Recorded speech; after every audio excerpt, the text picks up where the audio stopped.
Star रेशम साहिबा हमारे साथ मौजूद है जिनसे हम बात करेंगे आज पाक फ़ौज की जुर्रत और बहादुरी को सलाम के हवाले से और बिलखसूस जनरल आसिम मुनीर के किरदार के हवाले से आया। वो क्या कहती है? बहुत कुछ कह चुकी हूँ।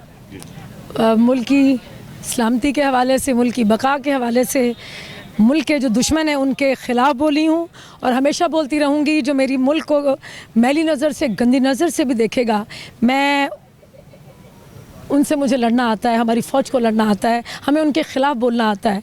लेकिन मैंने साथ ही साथ जब पाकिस्तान में इन्होंने जंग को प्रोवोक किया कि हम मुसल्लत की हम पे, क्योंकि हम जंग नहीं करना चाहते थे और ना कभी करेंगे, क्योंकि हम आर्टिस्ट जो होता है वो अमन का सफ़ीर होता है।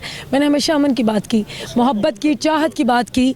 और बात यह है कि मैंने हर जगह बैठ के यही कहा कि जंग में इंसान मरते हैं, इंसानियत मरती है।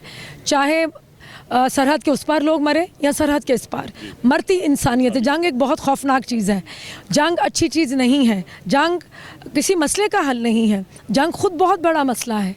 तो मैंने उनके एंकर से भी यही उनको पैगाम वहाँ पहुँचाया कि बात यह है कि आप अमन की बात करें, आप मोहब्बत की बात क्यों नहीं करते?